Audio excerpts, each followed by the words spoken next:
Please welcome three-time AFI AACTA winner Richard Roxburgh and four-time winner and Best Supporting Actor nominee tonight, Hugo Weaving.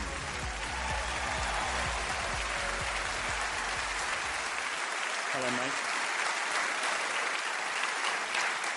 Good evening, everyone. Rox and I are here tonight to present the Longford-Lyle Actor Award. It's the Academy's highest honour, and it celebrates those who've made a truly outstanding contribution to Australia's screen culture. And you won't meet anyone more committed to Australian dramatic arts or more inspiring to young actors to excel at their craft than Кейт Бланшетт.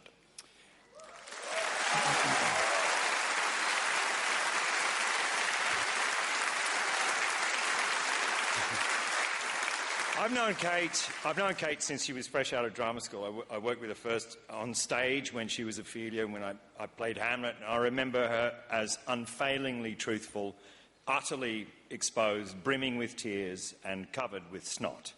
I would exit most nights with a fairly liberal coating of Blanchett's snot. This was a young lady who was never afraid to get messy and to get ugly. She was, in short, exceptional. And directors around the world have fallen under Kate's spell ever since she was first cast in her first film, Paradise Road, by Bruce Beresford. Kate, congratulations on the award. I'm Bruce Beresford. I'm a lot older than when we made Paradise Road, but I remember when you came in the first time you read for me in the audition, I said to the casting director, that young woman's going to be a world-famous actress within a couple of years. And I was right, for once. Congratulations again. Hi, Kate. It's Sam Raimi, your director on 1999's The Gift. Now, although that movie didn't do very well at the box office, actually, that's a common trait amongst a lot of your films. Yeah. But congratulations on tonight's award. It's a great honor, and I'm very happy for you. Congratulations on your award. I've managed to work with you only once. It was a terrific experience, and it was such great fun. Hopefully we'll find something else for us to do together soon. As they say here, good on you, mate. You know, I've had a lifetime in this business, and I've witnessed some brilliant artists plying their trade, from Henry Fonda and Betty Davis and John Wayne, to the director Vincent Minnelli and George Lucas, to Russell Crowe and Tom Hanks, and to you, Kate. You are brilliant, and you do honor to your craft. Enjoy the event, and I hope to see you soon. God bless. Hey, Kate. Having working with you have been one of the most beautiful and amazing experience of my life as a director. You are not only one of the greatest actresses ever, but a beautiful person. So I'm very happy of you receiving this very well-deserved recognition tonight. And I hope that you are happy that you get drunk and that we work again very, very, very soon. I send you a big Mexican hug from your friend Alejandro. Ciao, ciao. Whatever it is they put in the water out there, where so many extraordinary actors have found their roots, you are a beacon, a galaxy, and a mensch. Congratulations.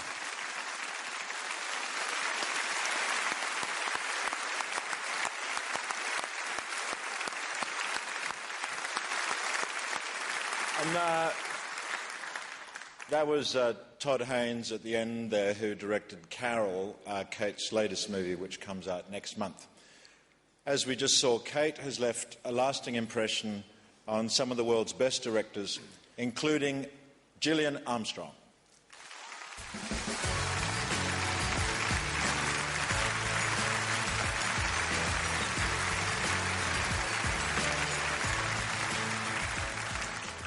Miss Blаншетт, I was going to try and say, when you came to audition for me as that hot young NIDA graduate for Oscar and Lucinda, I was going to lie and say I saw then a star.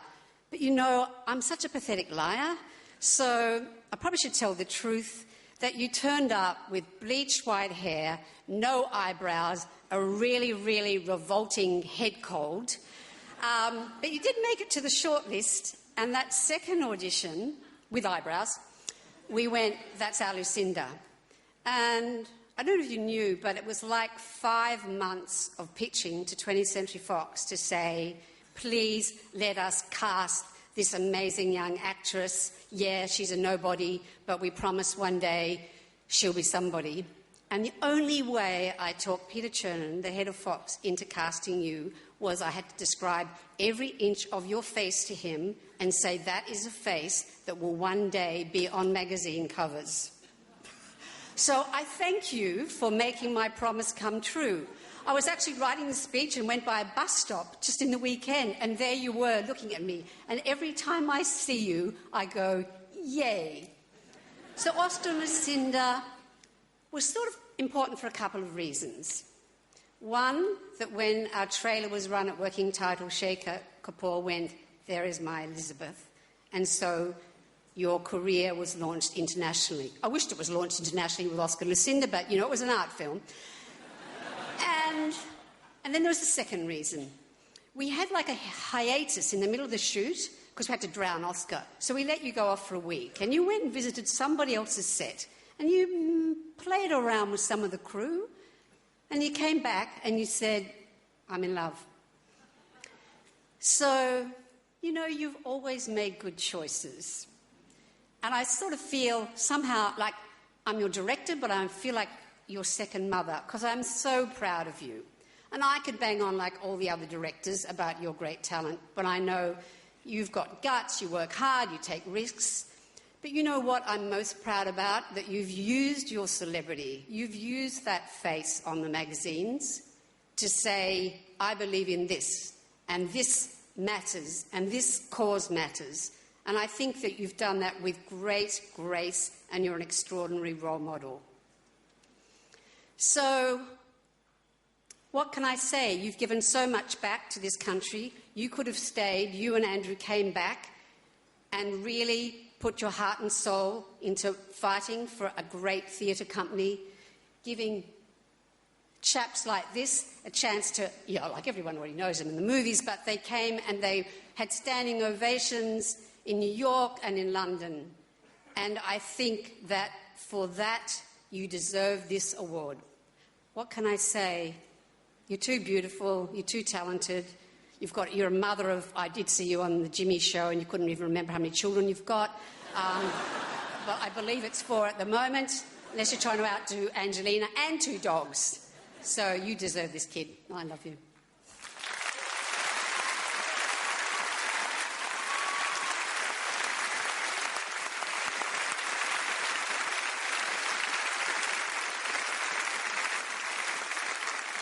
After Oscar and Lucinda, the girl from suburban Melbourne, sometimes known as Kathy Blanket, had the world on its feet, applauding, and a generation of Australian actors keen to follow her lead.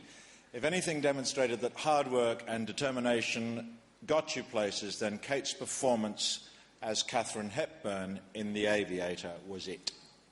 We're too alike, you and I.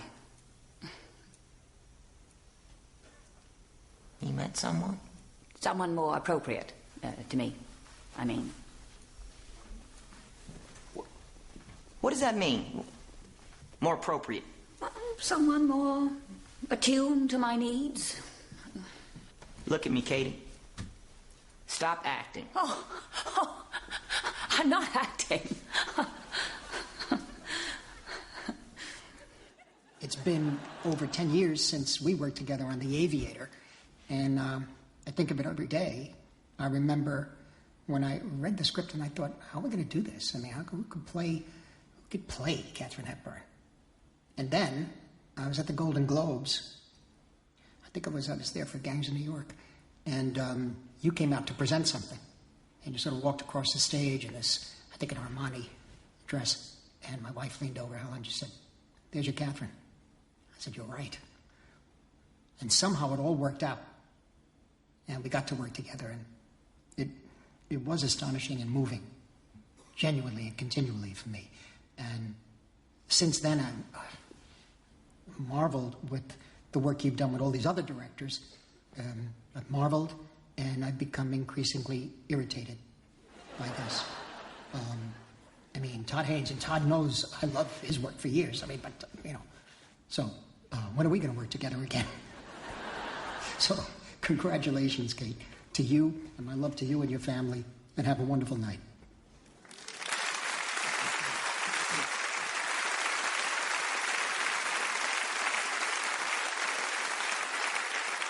So with an Oscar in hand, some people might have taken a breather, but showing her belief in our local industry, she came back home and with her husband's company co-produced and starred in Little Fish. It's one thing saying you support the Australian films, but putting your money where your mouth is something else altogether. And Little Fish was an extraordinary film for all of us to make, and Kate gave everything she had. And I was thrilled when she picked up the AFI award for her work on Little Fish. Always on the go, she was soon overseas again, working opposite the box office stars she now counted as her peers. Then, in an extraordinary lane change, Kate and her husband Andrew took over the artistic directorship of the Sydney Theatre Company. Now, I remember seeing her one night in Washington when we were performing Uncle Vanya there, just before we were about to go on stage. She'd taken a call telling her about a director who had withdrawn from a project for the following year. It was, by any measure, a disaster. So she started making emergency calls trying to find a solution. Meanwhile, she was simultaneously entertaining her kids backstage and trying to prepare for Chekhov. I thought, holy crap, how's she going to, And she put the phone down, she cried for about 25 seconds, she took a huge breath and swept on stage to deliver yet another indubitably radiant performance. So that's how she does it.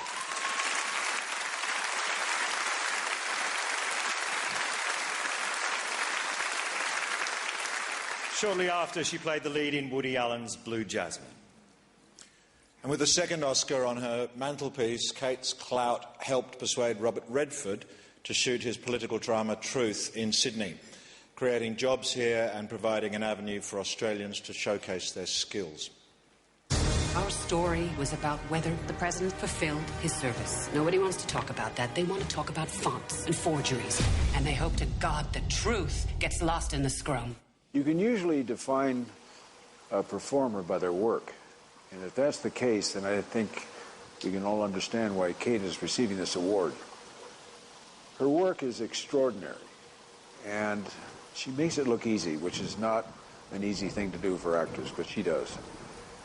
Her intelligence, her acute intelligence, and her wisdom all work together in a seamless way. Now, I can speak to this firsthand because I just finished acting with her, and I can only say that as an actor, she was so easy, it was like something fluid flowing between two people. Didn't require a lot of thought, didn't require a lot of rehearsal, didn't require a lot of this or that. It just kind of happened. And that's to her credit, because she is so talented. She's so multifaceted. It really pisses me off. Congratulations, Kate.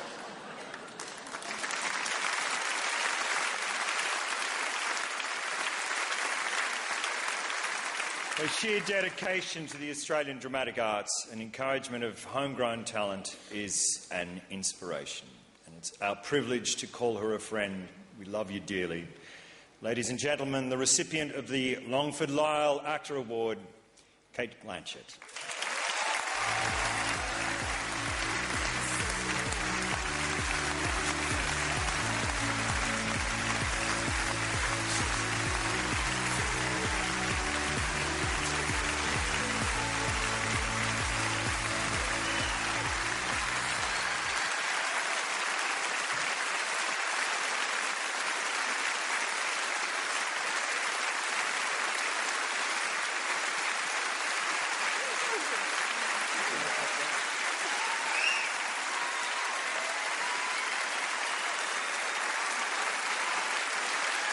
Thank you.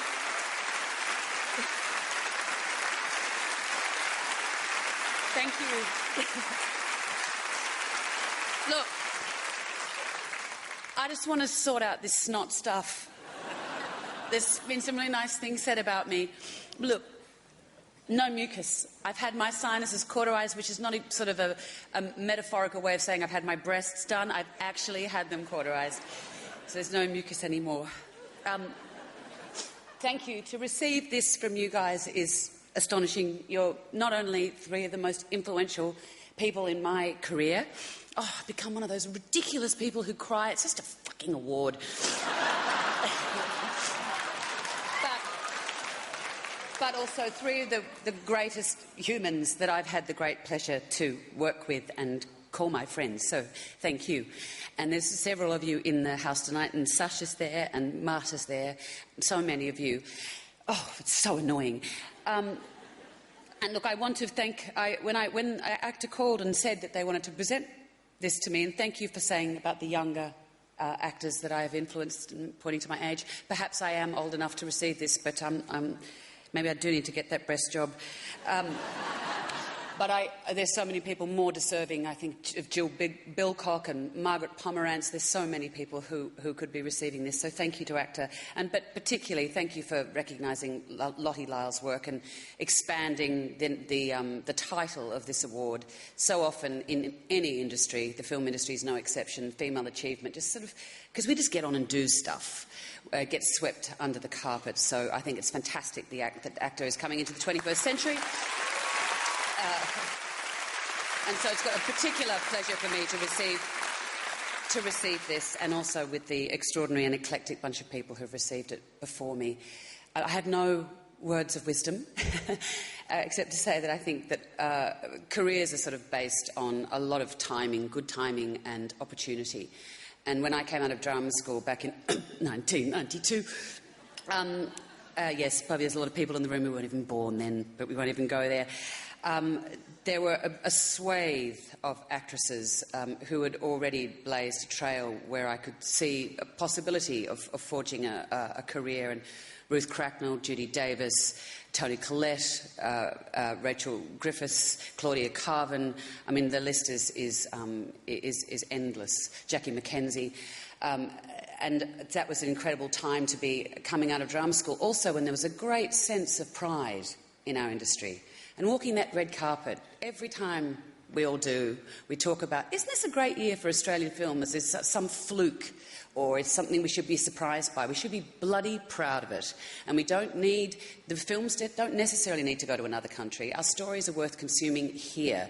And box office is great, and I all hail to the extraordinary and diverse films that have made, had huge successes at the box office. But it's not the only measure of success.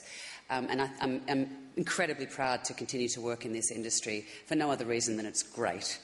And the other thing is, I didn't know you were going to be here, Jill, because I was going to talk about you. But you're here, so here you are. Here I am. But I've had incredible opportunity. And there are many, many, many people I need to thank in the Australian film industry. But I wanted to talk about Jill, because Jill talked about how ugly I was. I was actually working with Hugo at the time, playing an albino Italian. But no, it wasn't ugly. It's many eyebrows, and now I'm on magazine covers, so things are okay, apparently. Thanks, Jill. But no, just different. No, but I did want to say that Jill admitted to say that she had to fight very, very hard back then to have an Australian play an Australian character. And it seems like a no-brainer, but it's testament to directors like Jill who come back and say, no, I want an Australian to play this role. And it's not a quota, but it needs to be fought for.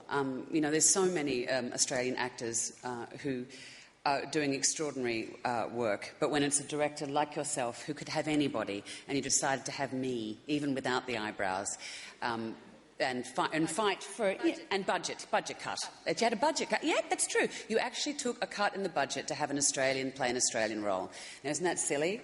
But there you go. And you fought for it, and I wouldn't be here without you, Jill. So thank you. And thank you all. This is an extraordinary industry, and this means so very much. Thank you.